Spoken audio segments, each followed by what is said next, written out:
दूसरी तरफ राहुल अपने बिस्तर में लेटा हुआ था। लेटे लेटे वह सोचने लगा कि मुझे कॉलेज की पढ़ाई के साथ साथ कोई जॉब भी देखनी होगी। मैं इस तरह मौसी मौसा जी पर निर्भर नहीं रह सकता। मेरे अपने काफ़ी खर्चे हैं और मैं अपने हर खर्चे के लिए उनसे पैसे तो नहीं मांग सकता। उसने निश्चय किया कि कल सुबह ही एक पार्ट टाइम जॉब देख लेगा और इस तरह सोचते सोचते वह गहरी नींद में सो गया। सुबह जब उसकी आंख खुली तो उसने देखा कि निकिता उसके लिए चाय लेकर आई है। उसने उससे कहा, गुड मॉर्निंग लिटिल सिस्टर। बदले में निकिता ने भी मुस्कुराते हुए गुड मॉर्निंग ब्रदर कहते हुए चाय का कप टेबल पर रख दिया और कहने लगी, भाई फ्रेश होकर नीचे आ जाइए नाश्ता करने के लिए। चाय तो मैं आपके लिए इसीलिए लेकर आई थी क्योंकि रागिनी ने मुझसे कहा था कि आपको बेड टी पीने की आदत है। थैंक्स, राहुल ने मुस्कुराते हुए निकिता से कहा और चाय का कप देखकर चाय की चुस्कियां लेते लेते मोनिका को याद करने लगा। उसने निश्चय किया कि आज से वह अपनी जॉब और मोनिका की खोज शुरू कर देगा क्योंकि उसे आश्रम से उसकी जॉब प्लेस का एड्रेस पता नहीं चल पाया था। इसलिए उसे हर वक्त वर्किंग प्लेस पर जाकर उसे ढूंढना था। चाय पीने के बाद वह वॉशरूम की तरफ बढ़ गया और कुछ ही समय में नहा धोकर तैयार होकर नीचे आ गया। उसने सबके साथ बैठकर नाश्ता किया। उसने कहा, विक्रम मैं बाहर घूमने जा रहा हूँ। राहुल इस बात से अनजान था कि मोनिका जहाँ रह रही थी वह कमरा भी उसी की मौसी के घर के बहुत नज़दीक था। इतना नज़दीक कि यदि वह अपनी मौसी के घर से टेरेस पर खड़ा होकर देखे तो सड़क के दूसरी तरफ मोनिका के रूम का टेरेस था। दूसरी तरफ मोनिका तो इस बात से अनजान थी कि कोई लड़का उसे इतनी शिद्दत से चाहता है कि वह उसके पीछे पीछे दिल्ली तक आ गया है। उधर राहुल के घर सुबह 11 बजे रागिनी फोन पर गेम खेलने में मग्न थी। तभी उसके घर के दरवाजे की घंटी बजी। उसने दरवाजा खोला तो सामने एक डिलीवरी बॉय खड़ा था। उसने कहा, जी मिस रागिनी के लिए पार्सल है। हाँ जी कहिए, मैं ही रागिनी हूँ। उसने साइन किए और अपना पार्सल ले लिया। वह पार्सल को उलट पलट कर देखने लगी। उसने मन ही मन सोचा कि मैंने तो कोई सामान ऑर्डर नहीं किया था, फिर ये डिलीवरी मेरी कैसे हुई। तभी उसकी माँ भी आ गई। बोली, बेटा कौन आया था। उसने माँ को बताया कि डिलीवरी बॉय आया था, बोल रहा था कि मेरे लिए पार्सल है, परंतु मैंने तो कोई सामान ऑर्डर भी नहीं किया है।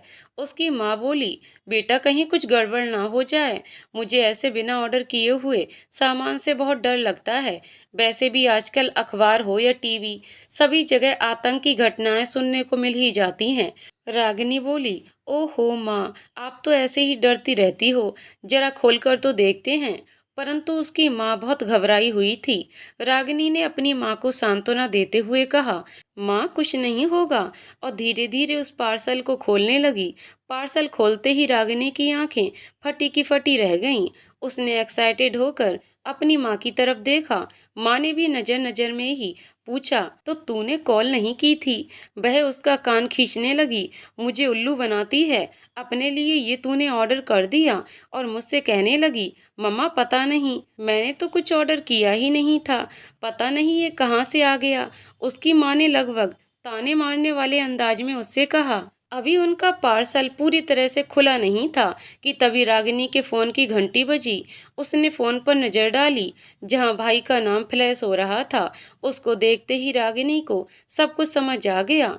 उसने तुरंत कॉल रिसीव किया और कॉल रिसीव करते ही बोली, थैंक यू भैया थैंक यू। अच्छा तो आप मेरी टांग खींच रहे थे, आप भूले नहीं थे अपने प्रॉमिस के बारे में। उधर से राहुल हंसते हुए बोला, ऐसा कैसे हो सकता है कि मेरी प्यारी बहना से मैं कोई प्रॉमिस करूं और उसे पूरा ना कर पाऊं। अच्छा ड्रेस देखी तुमने कैसी है। बहुत ब्यूटीफुल। ब्यूटीफुल तो तब लगेगी जब तू उसे पहन कर देखेगी। और हाँ, उस ड्रेस को पहनकर अपनी सेल्फी खींचकर मुझे जरूर सेंड करना, मैं भी तो देखूं जिसके लिए मेरी बहना मेरे लिए इतना बड़ा काम कर गई। आखिर उस ड्रेस में ऐसी क्या खासियत है। ओके भैया। ऐसा कहकर उसने फोन काट दिया। पीछे खड़ी उसकी माँ ने उसकी सारी बातें सुन ली। अच्छा तुम दोनों भाई बहनों में कौन सी प्रॉमिस की बात हो रही थी। रागिनी ने अपनी जीभ दांतों के बीच दबाई और बोली, कुछ नहीं, वह तो हम दोनों भाई बहनों में ऐसे ही एक प्रॉमिस हो गया था। और एक्चुअली ये ड्रेस मैंने ऑर्डर नहीं की, आपने तो वैसे ही मेरा कान लाल कर दिया। ये ड्रेस तो मुझे भैया ने गिफ्ट की है, और वह भी अपनी पॉकेट मनी के पैसों से। चल ठीक है, वैसे मैं चलती हूँ अपना काम करने। और रागिनी की माँ किचन की तरफ बढ़ गई, और रागिनी वह अपनी ड्रेस उठाकर अपने कमरे की तरफ तेज तेज कदमों से चल दी। अपने कमरे में जाते ही उसने सबसे पहले अपनी ड्रेस पहनी। वास्तव में वह ड्रेस बहुत ही ब्यूटीफुल थी। वह एक वन पीस ड्रेस थी जो ब्लैक कलर की थी, और उस पर गोल्डन रंग की कढ़ाई हो रही थी। उसने वह ड्रेस पहनकर एक सेल्फी खींची और अपने भाई को सेंड कर दी। राहुल ने भी उसकी सेल्फी देखी और रिप्लाई किया, भूतनी तू कैसी लग रही है? अगर अंधेरे में कोई तुझे देखे तो डर के मारे मर जाए, और ऊपर से तूने ये काली ड्रेस पहनकर सोने पर सुहागा कर दिया है। अब तो तू भूतनी के साथ साथ चुड़ैल भी लग रही है। राहुल ने उसका मजाक उड़ाते हुए कहा। रागिनी ने तुरंत ही एक रोने वाली इमोजी भेजी, तो राहुल ने तुरंत सॉरी वाली इमोजी भेजी और लिखा, प्लीज स्माइल, मैं तो मजाक कर रहा था। वास्तव में ये ड्रेस सुंदर नहीं है। इस ड्रेस को सुंदर मेरी बहन की सुंदरता ने बना दिया है। मेरी बहन तो इस ड्रेस में बहुत ही सुंदर लग रही है, वेरी ब्यूटीफुल। समय धीरे धीरे ऐसे ही बीत रहा था। राहुल ने एक कंपनी में 3 से 10 तक की पार्ट टाइम जॉब ढूंढ ली थी, परंतु मोनिका का अभी उसे कुछ भी पता नहीं चला था। एक दिन रात को करीब 10:30 बजे अपनी कंपनी से वापस आ रहा था, तभी उसकी नज़र टेरेस पर घूमती हुई एक लड़की पर पड़ी। वह इधर से उधर चक्कर काट रही थी। पहली झलक में उसे एहसास हुआ कि वह मोनिका है। उसने अपने सर पर चपत लगाते हुए कहा कि राहुल तू तो पागल हो गया है, तुझे हर जगह मोनिका ही दिखाई दे रही है। इन विचारों को दूर झटक वह अपने कमरे में आ गया, परंतु मोनिका के ख्वाबों में डूबे हुए उसे नींद नहीं आ रही थी, इसलिए वह रात 11 बजे टेरेस पर चला गया। जैसे वह टेरेस पर पहुंचा, उसकी नज़र सड़क पार एक टेरेस पर गई। वहां उसने देखा कि एक लड़की कानों में लीड लगाए इधर से उधर घूम रही है। उसको अपनी आंखों पर विश्वास नहीं हुआ। उसने अपनी आंखें कई बार खोलीं और बंद कीं, परंतु फिर भी उसे मोनिका ही दिखाई दे रही थी। उसने अपने आप को यकीन दिलाने के लिए उसने अपने हाथ पर एक चिकोटी काटी। वह चिकोटी इतनी तेज थी कि उसके मुंह से बहुत तेज चीख निकली। तब जाकर उसे यकीन हुआ कि यह वास्तव में मोनिका ही है।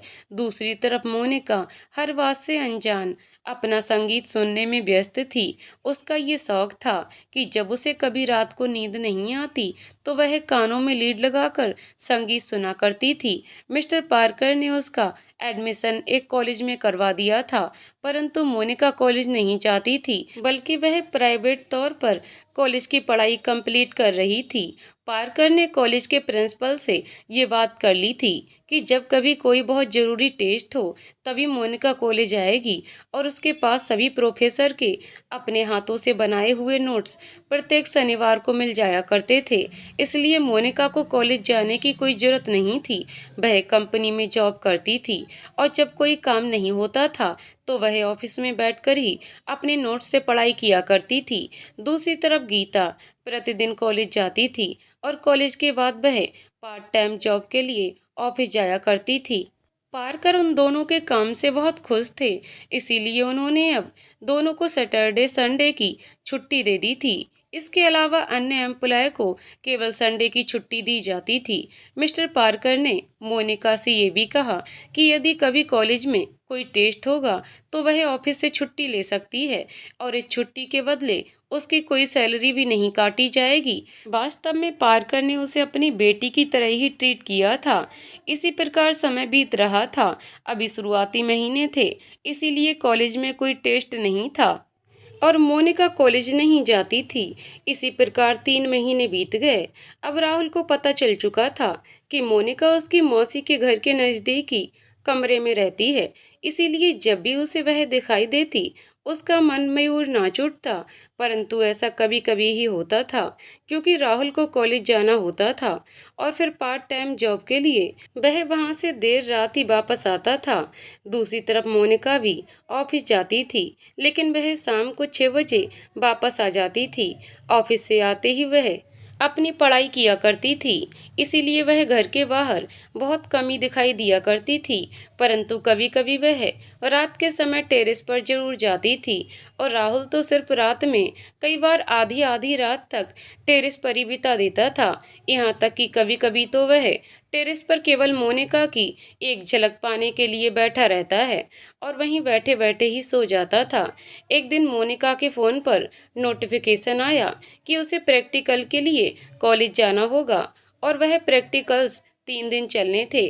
इसीलिए उसने अगले ही दिन ऑफिस जाकर 3 दिन की लीव एप्लीकेशन दे दी। उसे ऑफिस से छुट्टी आसानी से मिल गई थी क्योंकि मिस्टर पार्कर ने अपने मैनेजर को हिदायत दी थी कि वह गीता और मोनिका दोनों को ही जब भी जरूरत पड़े लीव दे दे, क्योंकि वे दोनों अभी कॉलेज की पढ़ाई कर रही थीं और कुछ जरूरी टेस्ट प्रैक्टिकल के कारण उन्हें छुट्टी लेनी पड़ सकती थी। मैनेजर में अपने बॉस की बात ना मानने की हिम्मत नहीं थी, इसीलिए जब मोनिका और गीता ने लीव एप्लीकेशन दी तो उसने तुरंत उन पर साइन कर दिया और उन्हें प्रैक्टिकल के लिए बेस्ट ऑफ लक भी कहा, क्योंकि इतना तो वह भी समझ चुका था कि ये दोनों उसके बॉस की चहेती हैं और बॉस इन्हें अपनी बेटी की तरह मानते हैं। अगले दिन गीता और मोनिका दोनों ही सुबह 9 बजे कॉलेज गईं। आज कॉलेज में मोनिका दूसरी बार ही आई थी, क्योंकि पहले दिन तो वह केवल यहाँ एडमिशन कराने के लिए ही गई थी। उस दिन वह पूरा कॉलेज घूम गई थी, इसीलिए उसे पता था कि उसकी क्लास कहाँ है। उसने अपने क्लास में प्रवेश किया और अपने नियत टेबल पर बैठ गई, क्योंकि उसके टेबल पर पहले से ही रोल नंबर डाल दिए गए थे। अभी प्रैक्टिकल शुरू होने में 15 मिनट थे। गीता बार बार अपने हाथों को मल रही थी। इधर मोनिका बिल्कुल शांत बैठी हुई थी। मोनिका ने गीता से कहा, क्या हुआ, तू इतनी नर्वस क्यों है? अरे यार, नर्वस ना हूं तो क्या करूं, आज प्रैक्टिकल है और तुझे पता है इन प्रैक्टिकल के नंबर हमारे फाइनल एग्जाम्स में ऐड किए जाएंगे। गीता ने तपाक से कहा। मोनिका बोली, तो क्या हुआ? तू तो ऐसे बोल रही है जैसे कि तूने एक भी दिन कॉलेज अटेंड ना किया हो। अरे अटेंड तो किया था मैंने, पर तुझे पता है ना, पढ़ाई तो मेरे ऊपर से निकल जाती है।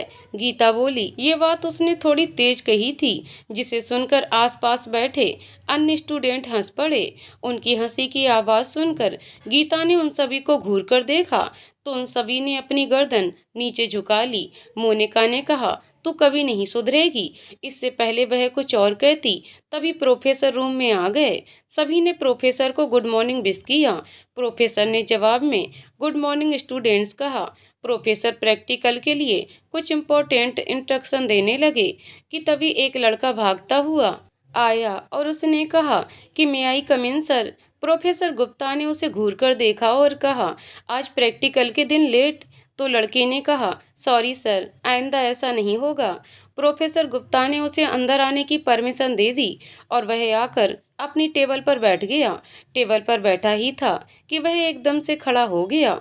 उसकी ऐसी हरकत प्रोफेसर गुप्ता ने नोटिस की और एकदम गुस्से से बोले, मिस्टर राहुल, यदि आपको प्रैक्टिकल नहीं देनी तो आप रूम से बाहर जा सकते हो। So sorry sir. वह अपनी सीट पर बैठ गया, परंतु उसने गर्दन झुकाकर फिर से साइड में देखा, फिर आंखें बंद की, फिर खोली, फिर देखा। उसने ऐसा लगभग 3-4 बार किया, लेकिन उसे साइड की टेबल पर मोनिका ही दिखाई दे रही थी। उसने मन ही मन में सोचा, पता नहीं मुझे क्या हो गया है, या शायद मेरी बेकरारी उससे मिलने की इतनी बढ़ गई है कि अब मुझे वह कॉलेज में भी दिखाई दे रही है।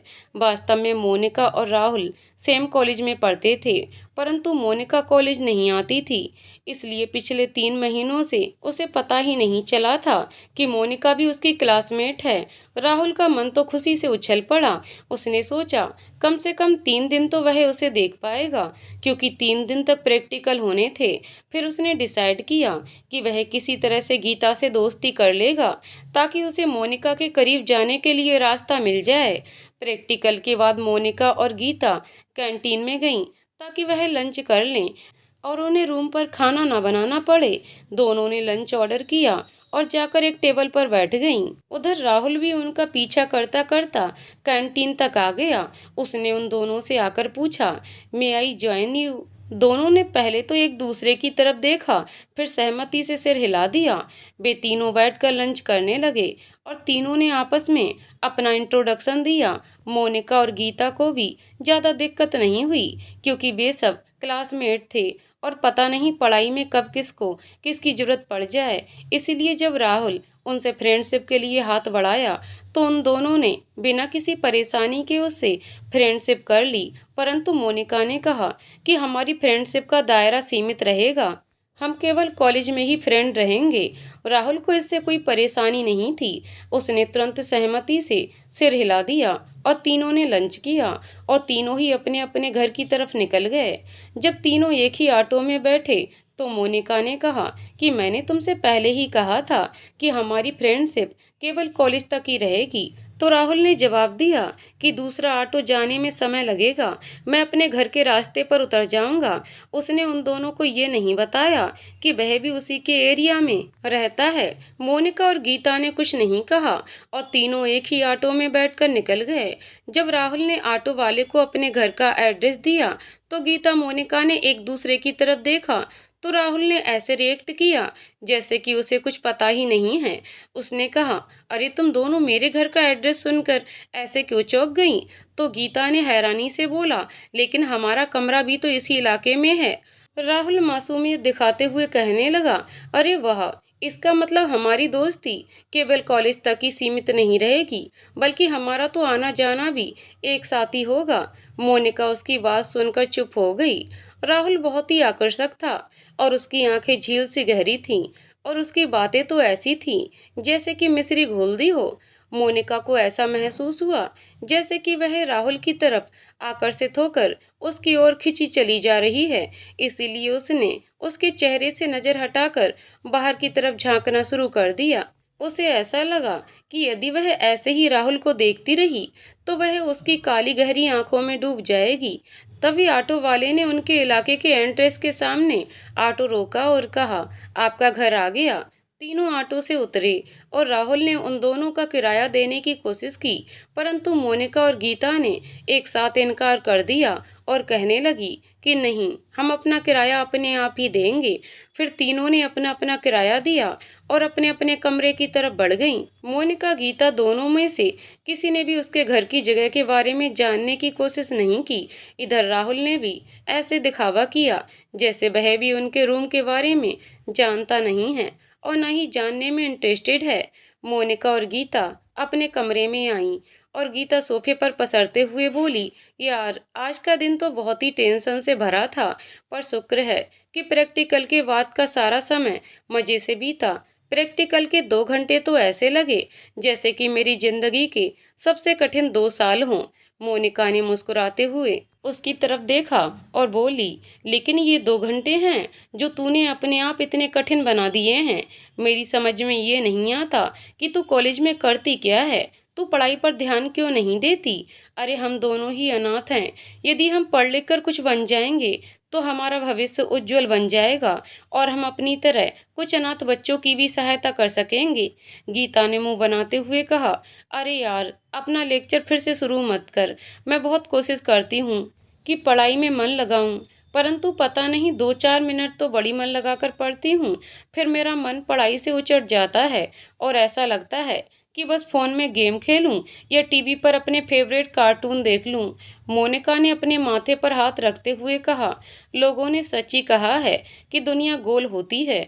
तुझे कितना भी समझा लो, पर तू तो बिल्कुल चिकने घड़े की तरह है जिस पर पानी की बूंद भी नहीं ठहरती। मोनिका ने बड़बड़ाते हुए कहा। उधर गीता ने भी तो अपने दोनों हाथ जोड़े और कहा, हे लेडी महात्मा, यदि आपके लेक्चर खत्म हो गए हों तो क्या मैं अपने फेवरेट कार्टून देख सकती हूँ? मोनिका वहां से खड़ी हो गई और कमरे में जाकर अगले दिन के प्रैक्टिकल की तैयारी करने लगी। उसने गीता से फिर कुछ नहीं कहा, क्योंकि उसे पता था कि जब उसका मन होगा तभी वह अपनी प्रैक्टिकल की तैयारी करेगी, उसके कहने से नहीं। गीता अपने कार्टून देखने में मग्न हो गई और मोनिका अपने अगले दिन की प्रैक्टिकल की तैयारी में लग गई। राहुल अपने कमरे में ऐसे नाच रहा था कि जैसे मोर बारिश के समय नाचता है। तभी निकिता उसके कमरे में आई और उसे नाचते हुए देखकर बोली, अरे भाई, आज का प्रैक्टिकल क्या इतना अच्छा हुआ है जो तुम खुशी से नाच रहे हो? निकिता को अचानक अपने कमरे में आया देखकर राहुल सकपका गया और कहने लगा, हाँ लिटिल सिस्टर, आज मेरा प्रैक्टिकल बहुत अच्छा रहा और मेरा आज का दिन वास्तव में बहुत अच्छा दिन था। निकिता ने कहा, ठीक है, अब आप हाथ मुंह धो लीजिए और खाना खाने नीचे आ जाइए। तभी राहुल ने कहा, अरे निकिता, आज मैं खाना कॉलेज के कैंटीन से खाकर आया हूँ।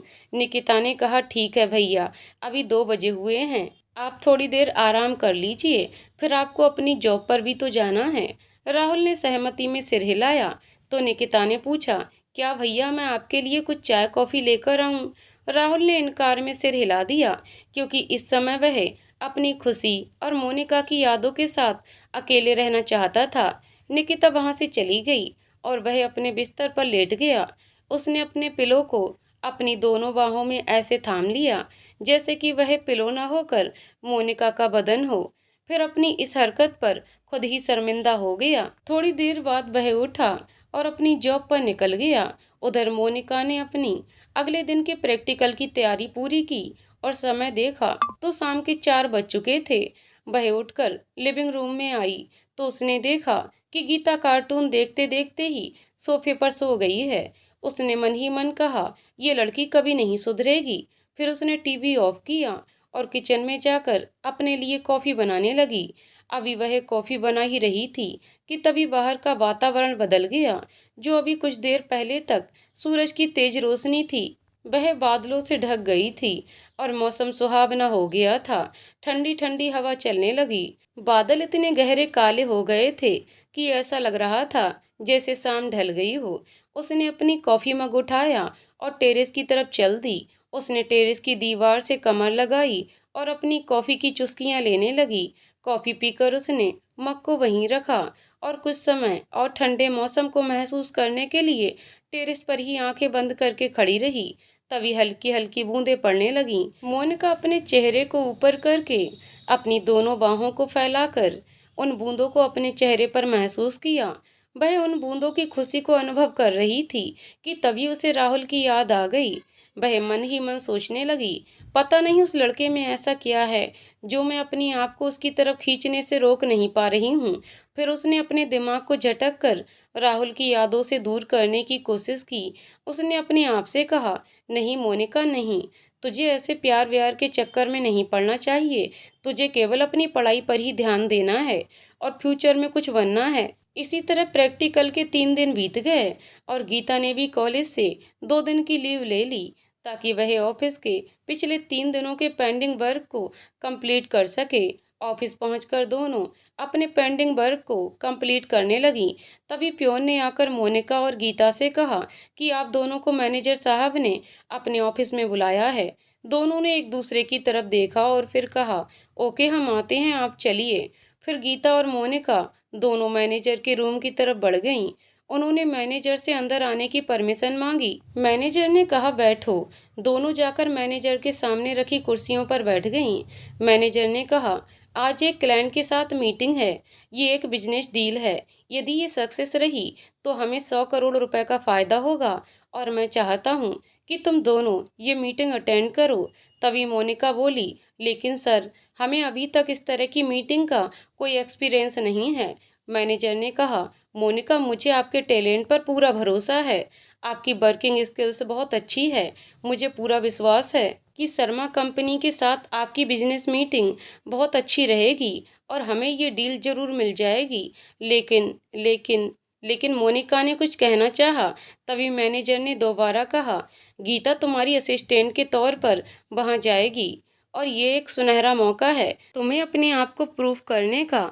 मोनिका अब और कुछ नहीं कह पाई। उसने कहा, ओके सर। तो मैनेजर ने कहा कि मीटिंग आज शाम 4 बजे है, ब्लू होटल में। मोनिका ने कहा, ओके सर, मैं चलती हूँ, मुझे मीटिंग की तैयारी करनी है। चलते चलते उसने उस बिजनेस डील की फाइल भी अपने साथ ले ली और गीता के साथ मैनेजर के ऑफिस से निकल गई।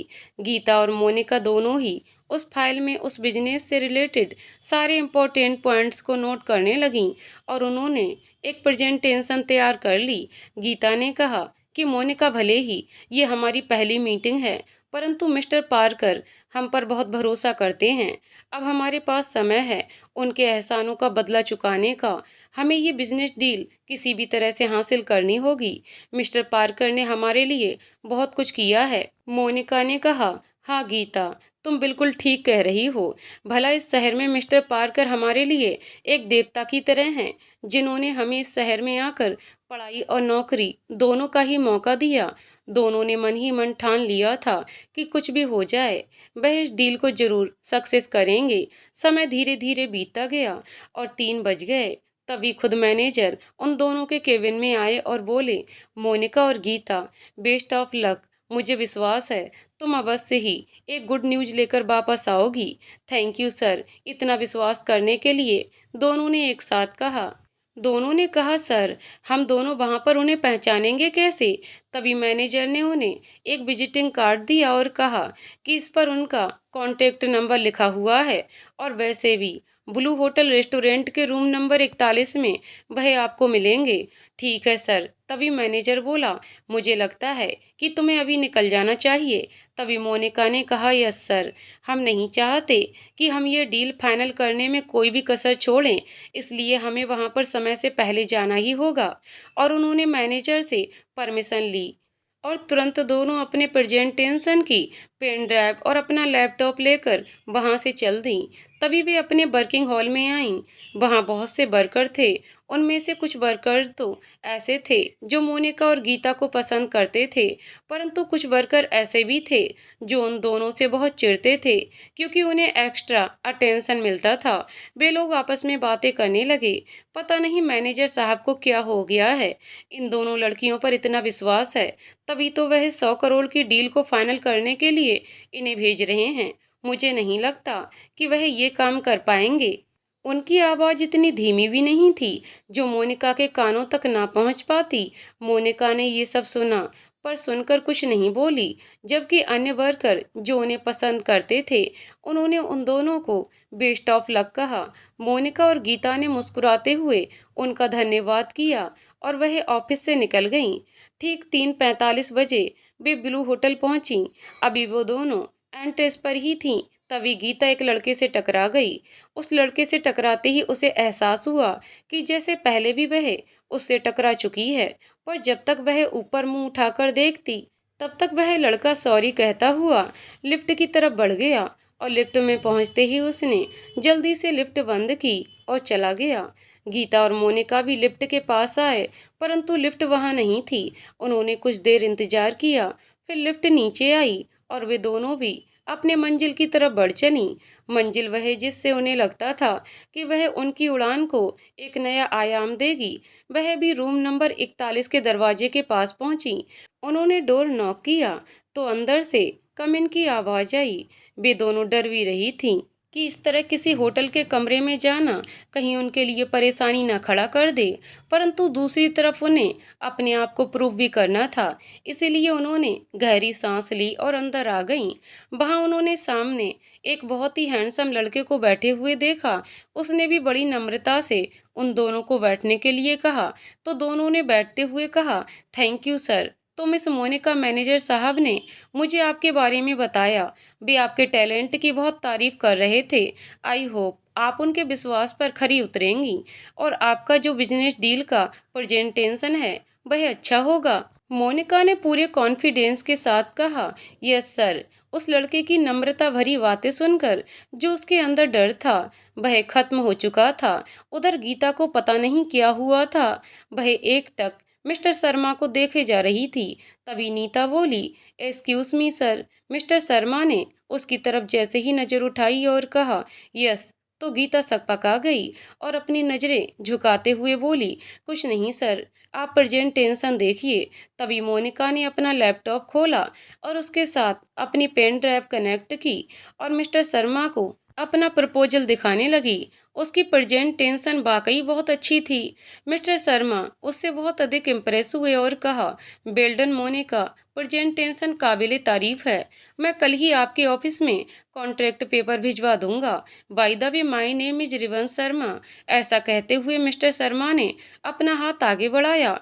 मोनिका तो अभी सोच ही रही थी कि उससे पहले ही गीता ने अपना हाथ आगे बढ़ाकर उनसे हाथ मिलाते हुए कहा, and my name is Gita. और मिस मोनिका को तो आप जानते ही हैं।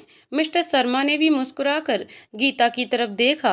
गीता तो बस उसकी मुस्कुराहट में मानो खो गई। उसे पहली बार ये एहसास हुआ कि उसके मन में घंटियां बज रही हैं। उसका मन वहीं नाचने का कर रहा था, परंतु वह चाहकर भी ऐसा नहीं कर सकती थी। तभी मिस्टर शर्मा ने कहा, चलिए नीचे साथ में डिनर करते हैं। मोनिका तो मना करना चाहती थी, परंतु गीता ने कहा, यस सर, वैसे भी बहुत तेज भूख लगी है। आज तो हमने प्रेजेंटेशन के चक्कर में लंच भी नहीं किया था। मिस्टर शर्मा ने हंसते हुए उसकी चुलबुली बातें सुनी और तीनों एक साथ नीचे आ गए। फिर उन्होंने लंच किया तो मिस्टर शर्मा ने कहा, क्या मैं आपको ऑफिस छोड़ दूं? तो मोनिका ने कहा, नो थैंक्स सर, हम ऑफिस की गाड़ी में ही यहाँ आए थे। ठीक है तो बाय। मिस्टर शर्मा ने गीता की तरफ देखते हुए कहा। गीता और मोनिका दोनों ने ही उनसे बाय कहा और आकर ऑफिस की गाड़ी में बैठ गईं। गाड़ी में बैठते ही मोनिका ने चैन की सांस ली और गीता को घूरते हुए कहने लगी, तुझे क्या हो गया? तू ऐसे बहकी बहकी बातें क्यों कर रही थी डिनर के समय? पता नहीं मिस्टर शर्मा हमारे बारे में क्या सोच रहे होंगे। गीता बोली, यार कितने हैंडसम है ना रिवंश सर, और उनकी गहरी आंखें, ऐसे लगता है जैसे उम्र भर के लिए उनमें डूब जाऊं। परंतु दूसरी तरफ मोनिका को उसकी आंखें न जाने क्यों उसके भाई की याद दिला रही थी, और उनकी याद आते ही उसके चेहरे पर उदासी छा गई और उसकी आंखें भी थोड़ी सी नम हो गईं। जब गीता ने देखा तो वह एकदम से घबरा गई और बोली, मोना क्या हुआ? तेरी आंखें नम क्यों हैं? पहले तो मोनिका ने टालने की कोशिश की, परंतु गीता के बार बार कहने पर वह बोली कि मुझे रिवंश सर की आंखें राजीव भैया की याद दिला गईं। गीता ने कहा, तू भूल क्यों नहीं जाती उस इंसिडेंट को? मैं मानती हूँ कि तुझे अपने मम्मी पापा और राजीव भैया की डेड बॉडी नहीं मिली थी, पर तू ही बता, इतनी ऊंचे पहाड़ से गाड़ी के गिरने पर भला कोई कैसे जीवित रह सकता है? और फिर गिरने के साथ साथ उस गाड़ी में कितना बड़ा विस्फोट भी हुआ था, जैसा कि तूने मुझे खुद बताया था। हाँ, मैं मानती हूँ गीता, मुझे वहाँ आसपास के लोगों ने बताया था कि हमारी गाड़ी बहुत ऊंचे पहाड़ से गहरी खाई में गिर गई थी। मुझे इस बात का हमेशा अफसोस रहेगा कि मैं अपनी फैमिली के साथ उस दिन क्यों नहीं गई थी। काश उस दिन मेरा स्कूल में एग्जाम ना होता तो मैं भी अपनी फैमिली के साथ उस पहाड़ी वाले कुलदेवी माँ के मंदिर में जाती और मैं भी उन्हीं के साथ। अभी मोनिका अपनी बात पूरी भी नहीं कर पाई थी कि तभी गीता ने उसके मुंह पर हाथ रखते हुए कहा, चुप कर, फिर तूने कभी मरने की बात की तो मुझसे बुरा कोई नहीं होगा। गीता की आंखें भी नम हो गई थीं। उसने आगे बढ़कर मोनिका को अपने गले से लगा लिया। तभी उनकी गाड़ी ऑफिस के आगे आकर रुकी, जहां सभी एम्प्लॉय घर जा चुके थे। वहां केवल मिस्टर पार्कर आए हुए थे और उनके साथ मैनेजर भी था। उन दोनों ने एंट्रेंस पर ही आकर उन दोनों का वेलकम करने की प्लानिंग की थी, क्योंकि मिस्टर शर्मा ने पार्कर को फोन करके डील फाइनल होने की गुड न्यूज़ दे दी थी। जैसे ही गाड़ी ऑफिस के एंट्रेंस पर आकर रुकी, गीता बोली, चल अपना फेस ठीक कर, हम ऑफिस पहुंच गए हैं। मोनिका ने भी सहमति में अपनी गर्दन हिलाई और दरवाजा खोलकर बाहर आई। तभी मिस्टर पार्कर ने गुलदस्ता दोनों को देते हुए कहा, कॉन्ग्रेचुलेसन। दोनों ने एक साथ कहा, थैंक यू सर। तभी मिस्टर पार्कर बोले, अब ऑफिस टाइम खत्म हो चुका है, इसीलिए सर नहीं अंकल कहो। मोनिका ने जब ये सुना तो उसने कहा, ओके अंकल, और मुस्कुरा दी। मैनेजर को भी जब सब कुछ पता था, मिस्टर पार्कर ने मिस मोनिका को अपनी बेटी के समान मान रखा था, इसीलिए उसे कोई हैरानी नहीं हुई। फिर पार्कर ने कहा, अच्छा ऑफिस टाइम खत्म हो गया है, और उन्होंने ड्राइवर से कहा कि मोनिका और गीता को उनके रूम पर छोड़ देना। ड्राइवर ने भी बस यस सर कहकर सिर झुकाया। मिस्टर पार्कर अपनी गाड़ी की तरफ बढ़े और चले गए। मोनिका और गीता अपने केबिन में गए और उन्होंने अपना लैपटॉप ऑफिस में रखा और वापस ऑफिस की गाड़ी में बैठकर ही अपने रूम पर पहुंची। डिनर तो वे कर ही चुकी थीं और आज के वर्कलोड ने उन्हें पूरी तरह से थका दिया था, इसीलिए वह बिस्तर पर पड़ते ही सपनों की दुनिया में खो गईं। दूसरी तरफ रिवंश शर्मा जैसे ही अपनी गाड़ी में बैठा, उसने अपनी सीट से सिर लगा लिया और अपने माथे को दबाने लगा। ड्राइवर ने पूछा, साहब क्या हुआ, सिर में दर्द है क्या? रिवंश ने धीमे से हाँ में जवाब दिया। तभी ड्राइवर बोला, साहब क्या मैं आपको किसी हॉस्पिटल में लेकर चलूं? अरे नहीं, रिवंश ने मना कर दिया, तुम सीधे घर चलो ओके साहब, कहते हुए ड्राइवर ने गाड़ी घर के रास्ते की तरफ मोड़ दी। न जाने क्यों रिवंश को मोनिका की आंखें जानी पहचानी सी लग रही थी, परंतु उसे समझ में नहीं आ रहा था उसने उन्हें कहाँ देखा था। पर उसे पक्का यकीन था कि उन आंखों के साथ उसका बहुत ही करीबी रिश्ता है। वह लाख याद करने की कोशिश कर रहा था, परंतु वह याद नहीं कर पा रहा था। बहुत सोचने पर उसके आगे कुछ धुंधली धुंधली सी यादें आ रही थीं, जिसके कारण उसका सिर दर्द से फटा जा रहा था। तभी ड्राइवर ने घर के सामने गाड़ी रोकी। वह एक आलीशान बंगला था। चारों तरफ बहुत ही सुंदर नजारा था। बहुत ही प्यारा गार्डन था जिसमें एक झूला था और चारों तरफ रंग बिरंगे फूल खिले हुए थे। दूसरी तरफ एक बहुत बड़ा स्विमिंग पूल था जिसका पानी बिल्कुल शीशे की तरह साफ चमक रहा था। रिवंश ने जैसे ही अंदर कदम रखा, मिसेज रितु शर्मा ने कहा, अरे बेटे, आ गए तुम। पर जैसे ही उन्होंने रिवंश के चेहरे की तरफ देखा तो घबरा गईं। उसके चेहरे पर उदासी के भाव थे। उन्होंने एकदम से रिवंश का हाथ थाम लिया और कहा, क्या हुआ बेटा, तुम्हारी तबीयत ठीक नहीं लग रही। अभी रितु ने यही कहा था। पास में बैठे अखबार पढ़ रहे रिवंश के पापा नरेश शर्मा उसके नजदीक आए और उन्होंने उसके माथे पर हाथ रखते हुए कहा, बुखार तो नहीं है, फिर तेरा चेहरा इतना उतरा हुआ क्यों है।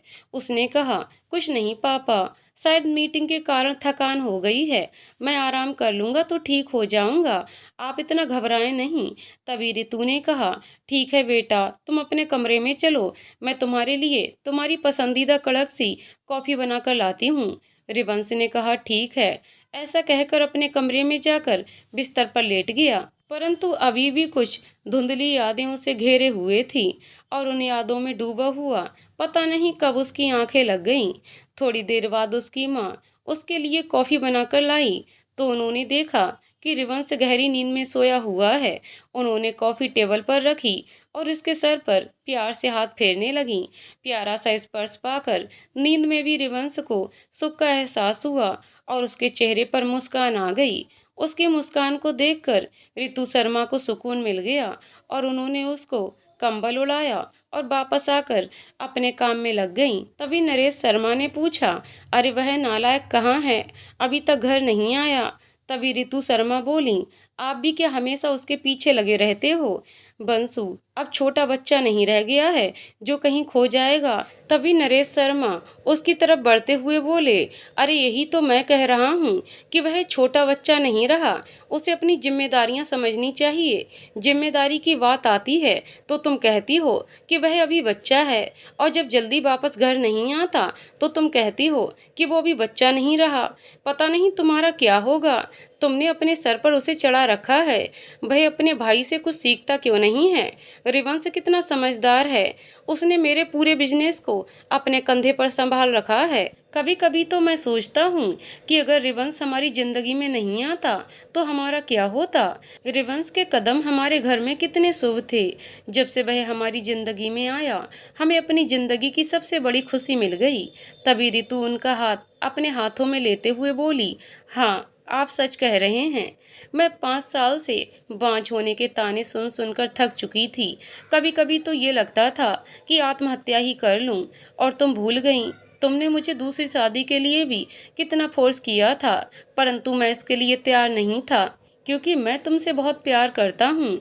नरेश बोले, जानती हूँ, लेकिन जिस दिन रिवंश हमारी जिंदगी में आया उसी दिन हमें ये बात पता चली कि मैं माँ बनने वाली हूँ। रिवंश हमारे लिए हमारी जिंदगी का सबसे भाग्यशाली व्यक्ति है। रितु ने अपनी आंखों में आई नमी को छिपाते हुए कहा। नरेश ने भी उसके हाथों को कसकर थामते हुए कहा, हाँ, उसके आने के बाद ही हमारी जिंदगी में वंश का जन्म हुआ। अभी दोनों हाथ पकड़े खड़े ही थे कि तभी एक लड़का अपने हाथों में बैग की चाबी घुमाता हुआ आया। उसका रंग गोरा, बाल इतने लंबे जिसने उसके चेहरे को माथे तक ढका हुआ था, और वह सीटी बजाता हुआ अंदर प्रवेश हुआ। उसे देखकर नरेश और रितु एकदम से अलग हो गए। नरेश शर्मा ने कड़कती आवाज में कहा, तुम्हारा कॉलेज खत्म हुए 4 घंटे बीत चुके हैं और तुम अब घर आ रहे हो। कुछ दिनों में तुम्हारे एग्जाम हैं और तुम्हारा पढ़ाई पर बिल्कुल भी ध्यान नहीं है। अगर ऐसे ही चलता रहा तो कॉलेज में फेल हो जाओगे, और याद रखना, अगर तुम कॉलेज में फेल हुए ना तो मैं तुम्हारा कॉलेज बंद कर तुम्हें तुम्हारे भाई के साथ ऑफिस में काम पर लगा दूंगा। बंस ने उनकी बात को एक कान से सुना और दूसरे कान से निकाल दिया। वह अपनी माँ की तरफ बढ़ गया और उसने अपने दोनों हाथ अपनी माँ के गले में डालते हुए कहा। उसने धीरे से कुछ फुसफुसाते हुए कहा, पापा के लेक्चर से मेरा पेट नहीं भरा, आप जल्दी से कुछ अच्छा खाना बना दीजिए, बहुत तेज भूख लगी है। तभी रितु बोली, बेटा तू हाथ मुंह धोकर आ, मैंने तेरी पसंद का खाना बनाया है। जब नरेश ने ये बात सुनी तो बोले, हाँ हाँ खिलाओ इस लाडले को, ये नहीं कि कभी इसे कुछ अच्छी बातें भी समझा दो ताकि ये अपनी जिम्मेदारियों को समझ जाए। तभी वंश मासूमियत भरे अंदाज में बोला, मम्मा आप एक दिन ऐसा करना, सारी जिम्मेदारियों की अच्छी सी खाने की डिश बना देना और मैं उसे खा लूंगा और फिर मुझ में जिम्मेदारियों की समझ आ जाएगी। उसकी बात सुनकर उसके पिता उसे घूरने लगे, परंतु उसकी माँ खिलखिलाकर हंस पड़ी। फिर नरेश ने रितु की तरफ देखा तो उन्होंने झेंपते हुए कहा, अच्छा मैं खाना लेकर आती हूँ, और वह तेजी से किचन में चली गईं और फिर से उसकी बात याद करके हंसने लगी।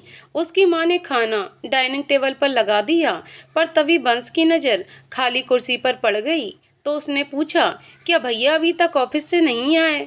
उसकी बात सुनकर नरेश ने कहा, वह तुम्हारी तरह नहीं है, वह ऑफिस से आ गया है, परंतु आज उसकी तबीयत ठीक नहीं है, इसीलिए वह अपने कमरे में आराम कर रहा है। तभी वंश ने कहा, मम्मा एक प्लेट में खाना लगा दो, मैं आज अपने भाई के साथ ही खाना खाऊंगा, लेकिन वह तो सोया हुआ होगा, आप बस खाना लगा दीजिए, मैं और भाई अपने आप डील कर लेंगे। उसकी बात सुनकर माँ ने एक प्लेट में खाना लगा दिया। बंस खाने की प्लेट लेकर रिवंश के रूम की तरफ बढ़ गया। उसने रिवंश के रूम का दरवाजा खटखटाया तो अंदर से रिवंश ने कहा, आ जाओ दरवाजा खुला है। बंस खाने की प्लेट लेकर अंदर आ गया। रिवंश बोला, मुझे अभी भूख नहीं है, मैं बाद में खाना खा लूंगा। पर बंस बोला, भैया मुझे तो बहुत तेज भूख लगी है, देखो ना मेरे पेट में कितने बड़े बड़े चूहे कूद रहे हैं। उसने अपनी शर्ट उठाकर अपना पेट दिखाते हुए कहा। उसकी नौटंकी देखकर रिवंश को हंसी आ गई और उसने अपने भाई के सर पर एक चपत लगाते हुए कहा, तू आजकल कुछ ज्यादा ही नौटंकीबाज नहीं होता जा रहा है शायद, उसने मुंह बनाते हुए कहा। फिर वह बोला कि भैया जब तक आप खाना नहीं खाएंगे मैं भी नहीं खाऊंगा। उसकी जिद के आगे रिवंश झुक गया। दोनों भाइयों ने मिलकर खाना खाया और बैठकर बतियाने लगे। रिवंश और बंस दोनों भाइयों में बहुत गहरा प्यार था। वह दोनों आपस में हर बात शेयर करते थे। यदि बंस कॉलेज में किसी से कुछ कहता या सुनता या किसी के साथ कुछ कहा सुनी हो जाती तो वह आकर रिवंश को हर बात डिटेल में बताता था, और दूसरी तरफ रिवंश भी ऑफिस की बहुत सारी बातें उसके साथ शेयर करता था।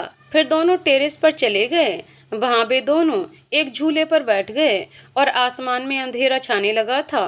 तभी बंस ने पूछा, अच्छा भैया बताइए, आज आपका मूड इतना ऑफ क्यों है? तब रिवंश ने कहा, छोटे आज मैं मीटिंग में एक लड़की से मिला था। अभी रिवंश ने अपनी बात पूरी भी नहीं की थी कि बंस अपनी आंखों को गोल गोल घुमाते हुए बोला, लड़की? वाह भैया, आप तो बड़े छुपे रुस्तम निकले, मुझे तो लगा था कि आप लड़कियों से दूर रहते हैं। तभी रिवंश ने उसके सर पर हल्का सा थप्पड़ मारते हुए कहा, पूरी बात तो सुन लिया कर। उस लड़की की आंखें मुझे ऐसी महसूस हो रही थीं जैसे कि मैं उन आंखों को बहुत करीब से जानता हूँ। तो आप उसे अपनी गर्लफ्रेंड बना लीजिए ना। भला इस दुनिया में कौन लड़की होगी जो आप जैसे सक्सेस बिजनेसमैन और इतने हैंडसम लड़के के ऑफर को मना कर दे? बंस बोला। परंतु रिवंश ने कहा, नहीं, मुझे उस लड़की को देखकर गर्लफ्रेंड वाली फीलिंग नहीं आ रही थी, बल्कि मुझे तो ऐसा लग रहा था जैसे कि वह मेरी छोटी बहन है। धत तेरे की, खोदा पहाड़ निकला चूहा।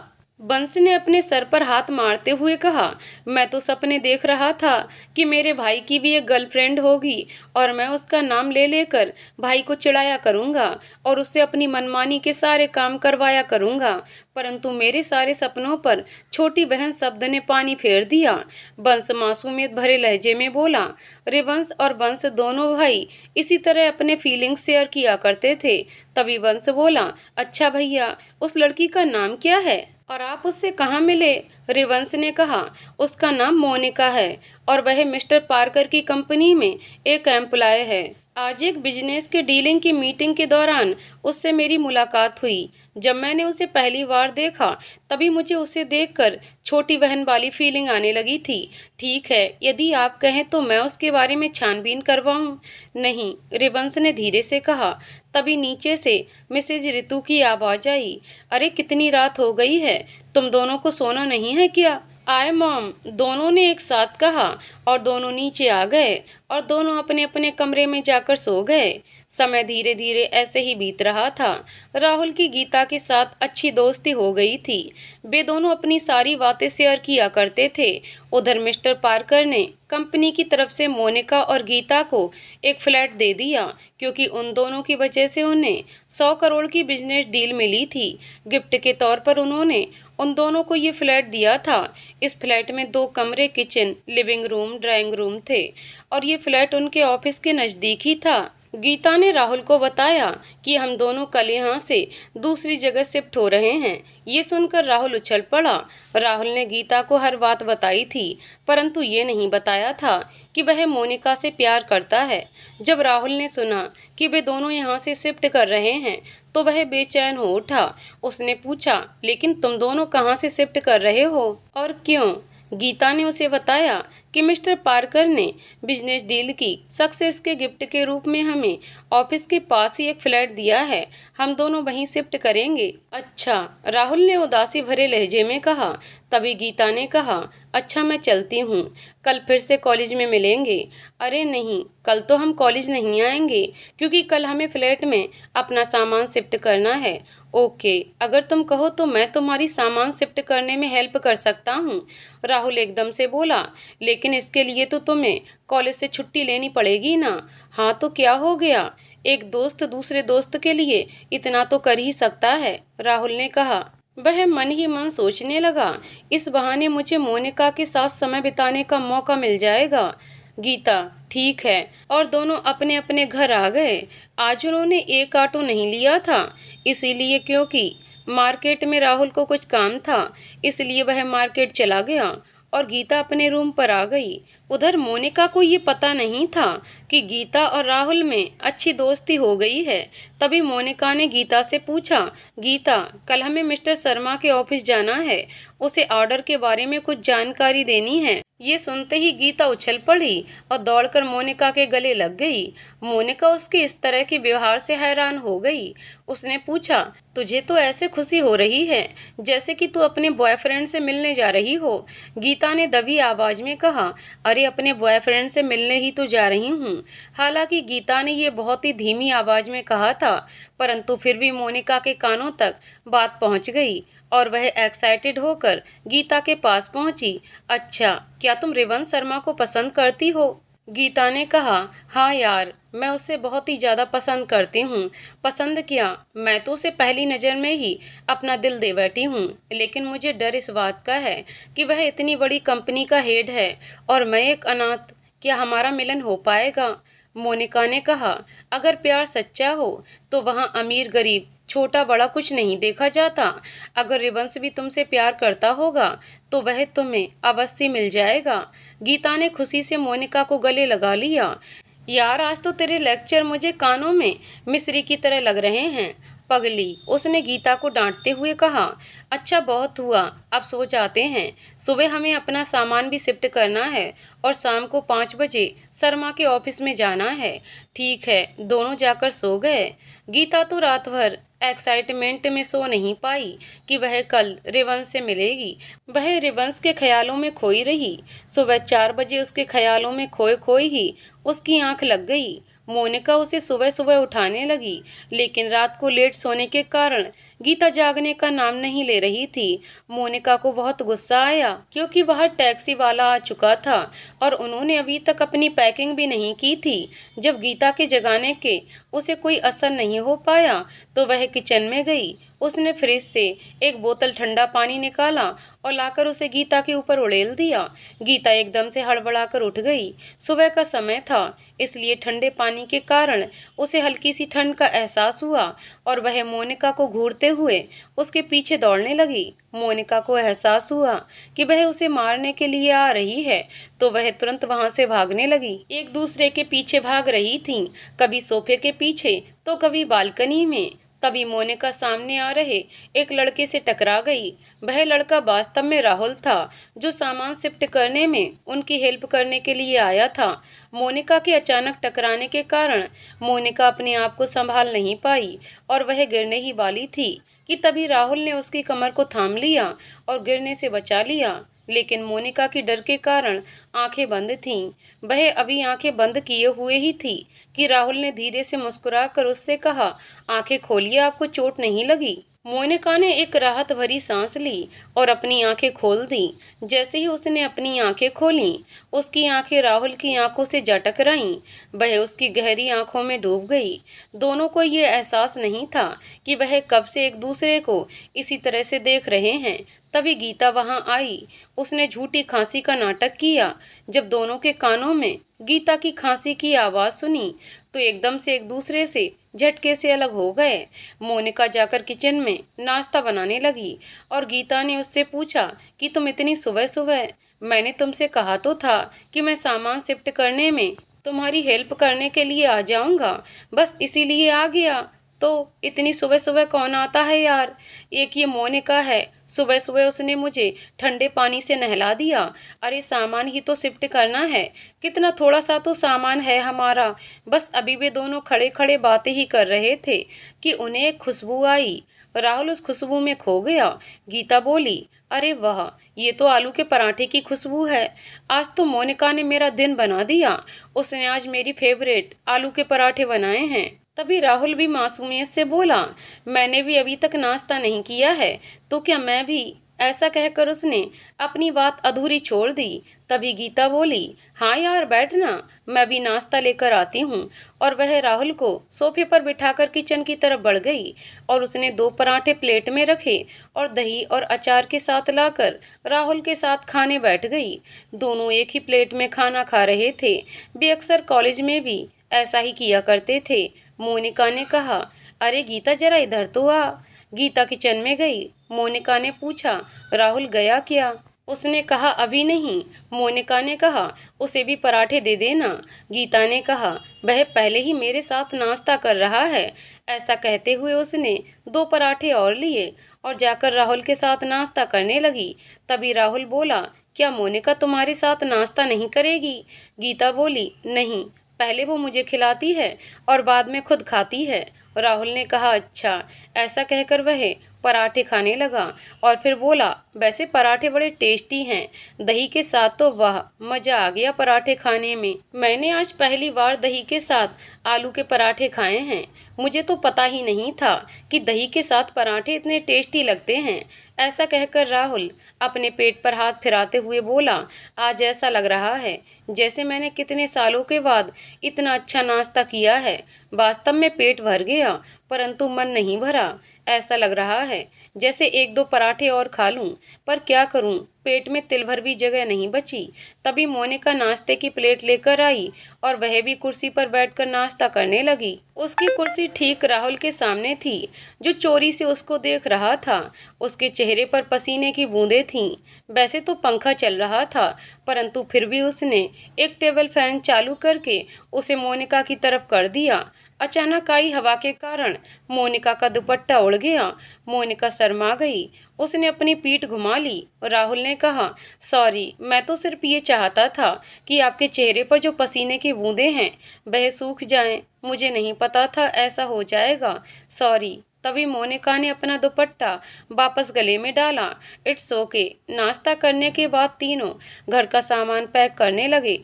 उनका ज़्यादा सामान नहीं था, 3-4 बैगों में ही उनका सामान पैक हो गया। कुछ और सामान भी था, जो फर्नीचर वगैरह था, वह मकान मालिक का ही था। इस फर्नीचर के लिए वे उन्हें एक्स्ट्रा किराया देते थे, इसलिए फर्नीचर को उन्होंने वहीं छोड़ दिया और एक टैक्सी में उन्होंने सामान रखा। तभी वे एक ऑटो का इंतजार करने लगी तो राहुल ने कहा कि मैं अपनी बाइक लेकर आता हूँ। गीता को एहसास हो गया था कि राहुल मोनिका को पसंद करता है, इसीलिए उसने झट से कहा कि ठीक है, मैं सामान के साथ टैक्सी में बैठती हूँ। ताकि टैक्सी वाले को फ्लैट के एड्रेस का बता दूंगी तो मोनिका को बैग पर लेकर आना। मोनिका कुछ कहती उससे पहले ही गीता टैक्सी में बैठी और वहां से निकल गई। अब बेचारी मोनिका के पास कोई बहाना नहीं था। उसने एक बार कहना भी चाहा कि मैं ऑटो से चली जाऊंगी, परंतु उसके मुंह से शब्द निकल ही नहीं पाए। इतनी ही देर में अपनी बाइक लेकर आ गया और बाइक पर राहुल के साथ कुछ दूरी पर बैठ गई। वह आज तक कभी भी किसी के साथ बाइक पर इस तरह नहीं बैठी थी, इसीलिए उसे बहुत शर्म आ रही थी। उसने कसकर पीछे से मोटरसाइकिल को पकड़ रखा था। राहुल को इस बात का एहसास हुआ कि मोनिका उसके नज़दीक बैठने में कंफर्टेबल महसूस नहीं कर रही है, लेकिन वह इस मौके को खोना नहीं चाहता था। उसने कुछ नहीं कहा, धीरे से इतना बोला कि आप अच्छे से पकड़ लीजिए, और उसने बाइक स्टार्ट कर दी। बाइक स्टार्ट होते ही एकदम से मोनिका का सिर राहुल की पीठ से जा टकराया। राहुल के बदन में टकराते ही मोनिका के पूरे शरीर में सिहरन सी दौड़ गई और वह थोड़ा और पीछे खिसक गई। राहुल मन ही मन मुस्कुरा दिया और दोनों सड़क पर चले जा रहे थे कि अचानक एक हवा के झोंके से मोनिका के दुपट्टे ने राहुल के शरीर को लपेट लिया। राहुल का तो मन मयूर नाच उठा और दूसरी तरफ मोनिका सकुचाई। उसने वापस से अपने दुपट्टे को अच्छे से लपेट लिया। तभी ब्रेकर आया और वापस से मोनिका का सिर राहुल से टकरा गया। तो राहुल बोला, इस तरह आप गिर जाएंगी, आप मुझे अच्छे से पकड़ लीजिए। अब तो उसे भी गिरने का डर लगने लगा था, इसलिए उसने धीरे से अपना हाथ उठाया राहुल के कंधे पर रखने के लिए, लेकिन फिर वापस खींच लिया। पर आखिरकार उसने उसके कंधे पर हाथ रख दिया और थोड़ा आगे खिसक आई। अब राहुल अपनी गर्दन पर उसकी गर्म सांसों को महसूस कर पा रहा था। उसका मन कह रहा था ये सफर यूं ही चलता रहे, कभी खत्म ही ना हो। इधर मोनिका का दिलो दिमाग तो कुछ और ही कह रहा था। उसका दिल कह रहा था, यदि मैं इस राहुल के इसी तरह मिलती रही तो मैं खुद पर नियंत्रण नहीं रख पाऊंगी और इसके प्यार में पड़ जाऊंगी, परंतु मुझे ऐसा नहीं करना है। कुछ देर में दोनों उनके नए फ्लैट पर पहुंच गए और राहुल ने उनके भारी भारी बैगों को खुद ही उठाया और फ्लैट में अंदर तक छोड़ आया। फिर उसने कहा कि तुम इस फ्लैट पर अभी अभी आई हो, यहाँ खाने के लिए कुछ नहीं होगा। मकान में शिफ्ट होने की खुशी में तुम दोनों मुझे एक पार्टी दो। मोनिका मना करना चाहती थी, परंतु गीता ने कहा, क्यों नहीं, चलो पास के एक रेस्टोरेंट में ही हम लोग भी लंच कर लेते हैं। मोनिका बेचारी बेबसी में उन दोनों के साथ निकल आई। लंच करने के लिए पास के एक होटल में गए और उसके बाद राहुल उन दोनों को फ्लैट पर छोड़कर वापस अपने घर आ गया। उसे इस बात का दुख था कि अब वह मोनिका को रोज नहीं देख पाएगा, क्योंकि वह रोज मोनिका को ऑफिस जाते हुए चोरी छिपे देखता था। वापस आकर मोनिका और गीता ने अपना अपना सामान अपने अपने रूम में शिफ्ट किया, क्योंकि इस फ्लैट में दोनों के लिए अलग अलग रूम था। वे सामान शिफ्ट करने के बाद ड्राइंग रूम में आकर सोफे पर पसर गईं। अभी उन्होंने चैन की सांस भी नहीं ली थी कि तभी उनके फ्लैट की डोरबेल बजी। गीता ने उठकर दरवाजा खोला। उनके सामने 24-25 साल की एक औरत खड़ी थी। वह देखने में काफी सुंदर थी, पर उसके कपड़े साधारण से थे। उसने कहा, दीदी, मुझे पार्कर सर ने भेजा है। उन्होंने कहा है आपके लिए खाना बनाने का काम मुझे करना है। ठीक है, गीता ने कहा, अंदर आओ। और वह उसे लेकर अंदर आई और मोनिका से कहा कि पार्कर अंकल ने हमारे यहाँ काम पर रखा है ताकि हमारे घर का काम कर सकें और हमारे लिए खाना बना सकें। ठीक है, मोनिका ने पूछा, वैसे तुम्हारा नाम क्या है? उसने कहा, रूपा। मोनिका बोली, रूपा दीदी, बस आप हमारे लिए एक कप कॉफ़ी बना दीजिए। वह किचन में कॉफ़ी बनाने लगी। सच तो यही था कि मिस्टर पार्कर ने पहले ही उस किचन में ज़रूरत की सभी सामान रखवा दिया था, इसीलिए उन्हें कोई परेशानी नहीं हुई। मोनिका ने गीता से कहा, चलो कुछ देर आराम कर लेते हैं, फिर हमें मिस्टर शर्मा के साथ ऑर्डर से रिलेटेड कुछ डिस्कस करने जाना है। उसकी आवाज़ सुनकर गीता एक्साइटेड होकर बोली, अरे यार, ऐसा कैसे हो सकता है, मैं तो ये बात भूल ही गई थी। और वह तुरंत अपने कमरे में गई। उसने अपनी अलमारी खोली और एक एक करके सारी ड्रेसेस निकाल कर बेड पर फैला दी। उसके इस तरह से आने पर मोनिका भी उसके पीछे पीछे उसके कमरे में आ गई और जब उसने पूरे कमरे में गीता की ड्रेस बिखरी हुई देखी तो एकदम से अपने माथे पर हाथ रखते हुए बोली, अरे बेवकूफ, ये क्या कर रही है? अभी कुछ देर पहले ही तो ये सामान तूने कबर्ड में जमाया था, अब ऐसे क्यों निकाल कर फेंक रही है? अरे यार, मेरे पास एक भी अच्छी ड्रेस नहीं है, मैं रिवंश शर्मा के सामने कौन सी ड्रेस पहनकर जाऊं? मोनिका उसकी तरफ घूरते हुए बोली, हम बिजनेस की बात करने जा रहे हैं, तेरे रिश्ते की नहीं। जो पूछ रही है कौन सी ड्रेस पहनूं? गीता ने मुंह बनाया और बोली, लगता है तू तो चाहती ही नहीं कि रिवंश भी मुझसे प्यार करे। मैं तो पहली नज़र में उसे अपना दिल दे बैठी हूँ और मैं चाहती हूँ कि ताकि मैं उसे अपनी तरफ आकर्षित कर सकूँ, इसीलिए मुझे एक अच्छी ड्रेस चाहिए। मोनिका ने कहा, सच्चे प्यार को अपनी तरफ आकर्षित करने की जरूरत नहीं होती, वह तो अपने आप ही खिंचा चला आता है। यदि वह तुझसे प्यार करता है तो वह तुझे हर ड्रेस में पसंद कर लेगा, इसके लिए किसी खास ड्रेस की जरूरत नहीं है। मुझे नहीं पता, मुझे तो एक अच्छी ड्रेस चाहिए। अब तो मार्केट जाने का भी टाइम नहीं है कोई अच्छी ड्रेस लाने के लिए। तभी मोनिका अपने कमरे में गई और एक ड्रेस लेकर उसके पास आई और बोली, ये पहन ले, तुझे वैसे भी ये ड्रेस बहुत पसंद है ना? गीता ने उस ड्रेस को देखते ही खुश होते हुए मोनिका को गले लगा लिया। सच में यार, तू मेरी सबसे अच्छी दोस्त है, आई लव यू। तभी मोनिका ने कहा, चल ज्यादा नौटंकी मत कर, अब तैयार हो जा।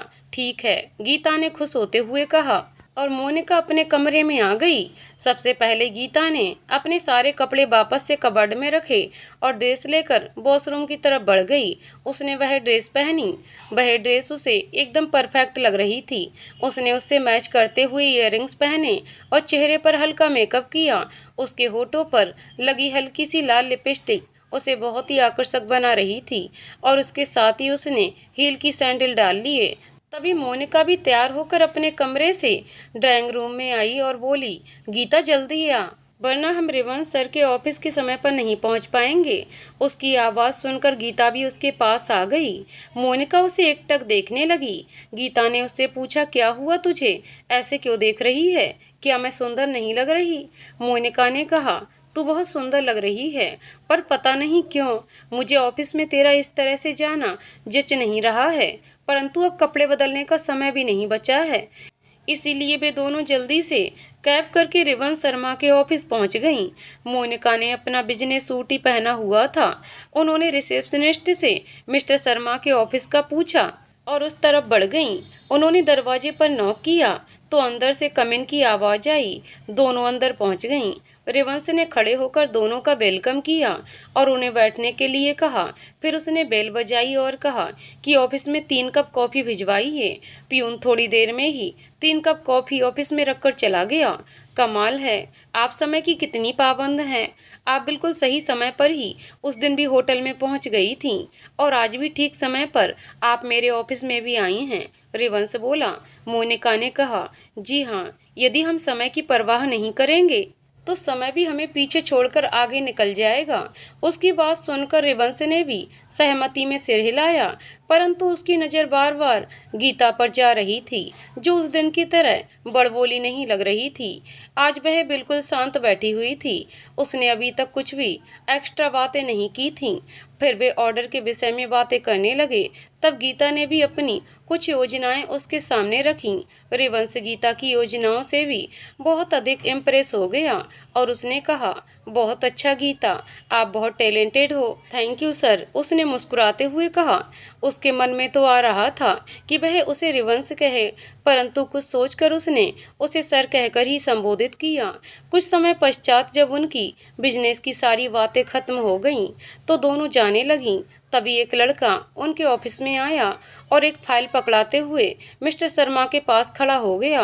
परंतु जैसे ही उसकी नज़र सामने बैठी मोनिका और गीता पर पड़ी तो वह एकदम से चौंक गया। अरे मोनिका, गीता, तुम दोनों यहाँ? जब उन्होंने जानी पहचानी आवाज़ सुनी तो उन्होंने भी उठकर देखा तो सामने राहुल खड़ा था। वह वहाँ पर पार्ट टाइम जॉब करता था। तभी रिवंश ने पूछा, क्या आप इन्हें जानते हैं?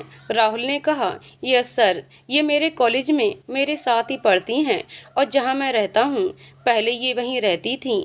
कल ही इन्होंने वहाँ से शिफ्ट किया है। रिवंश ने कहा, अच्छा तो ये पहली बार हमारे ऑफिस में आई हैं, तो क्या हमारा फर्ज नहीं बनता कि हम इन्हें अच्छा सा डिनर कराएं? रिवंश ने राहुल की तरफ मुखातिब होकर कहा, यस यस सर। राहुल ने भी सहमति में सिर हिलाया। फिर राहुल ने मोनिका से कहा, मोनिका, गीता, तुम्हें कोई ऐतराज तो नहीं है हमारे साथ डिनर करने में? गीता ने तुरंत ना में सिर हिला दिया, परंतु मोनिका खामोश बैठी रही। फिर राहुल ने मोनिका से पूछा, क्या हुआ मोनिका, कोई परेशानी है आपको हमारे साथ डिनर करने में? नहीं नहीं, मोनिका जैसे अपने ख्यालों से बाहर आई। ठीक है। रिवंश ने फ़ोन उठाया और पास के रेस्टोरेंट में एक प्राइवेट रूम बुक कर दिया। चारों ऑफिस से एक साथ निकले और एक ही गाड़ी में बैठकर रेस्टोरेंट पहुंच गए। चारों ने एक साथ डिनर किया। मोनिका ने भी इसे एक बिजनेस डिनर समझकर सबके साथ खूब एंजॉय किया, परंतु वह इस बात का पूरा ध्यान रख रही थी कि कहीं वह राहुल की आंखों में न देखने लग जाए, क्योंकि ऐसा होते ही वह अपनी सुध-बुध खो बैठती थी। फिर कुछ समय पश्चात उसका डिनर हो गया तो रिवंश ने अपनी गाड़ी से ही मोनिका और गीता को उसके फ्लैट में छोड़ा और फिर वापस से अपने घर की तरफ चल दिया।